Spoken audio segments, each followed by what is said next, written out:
Praised be Jesus and Mary.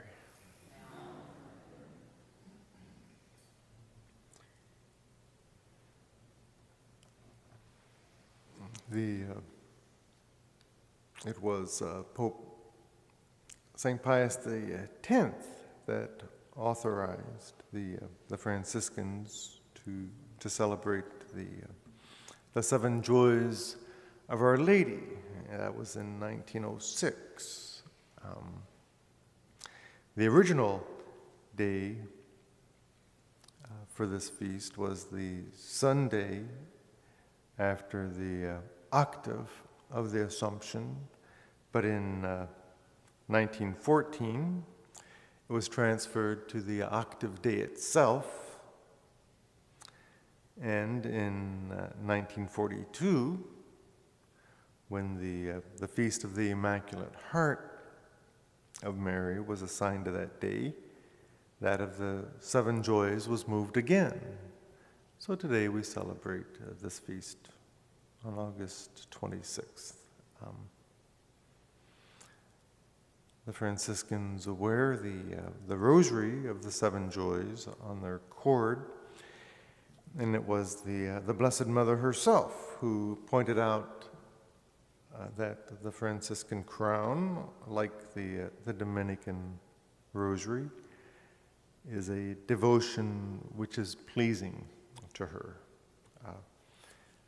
The chronicles of the order state that a young man, generally believed to be James of the Rosary, who entered the order, had been a fervent devotee of Our Lady, and he had decorated her statue daily with a wreath of flowers.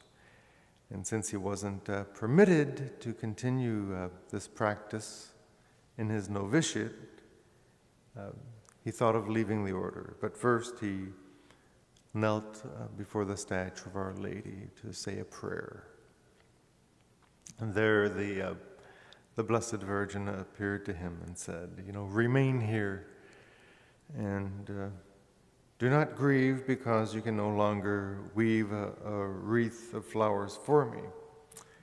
She said, I will teach you how you can daily weave a crown of roses that will not wither and will be more pleasing to me and more meritorious for yourself.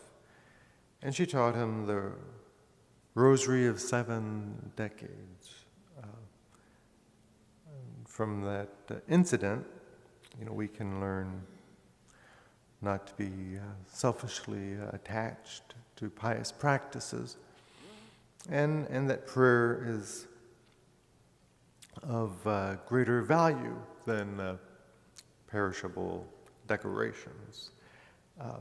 Now this Rosary consists of 72 Hail Marys, and originally these were said in honor of the 72 years which Our Lady spent on earth according to tradition.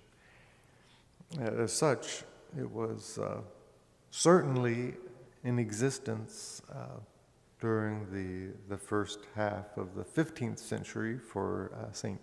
Bernardine of Siena and St. John Capistran both promoted it.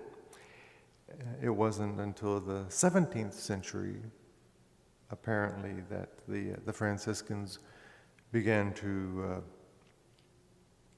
recite the 7 decades of the crown, also in honor of the 7 joys of Our Lady. And they are as follows: the Annunciation, the Visitation, the Nativity, the Adoration of the Magi, the Finding of Jesus in the Temple,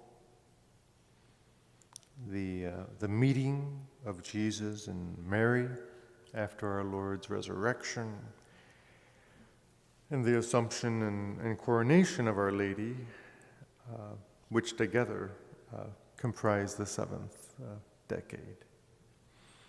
And the servant of God James, experienced the good effects of praying this rosary, even in his lifetime. And throughout history, the Franciscan order has experienced blessed results. And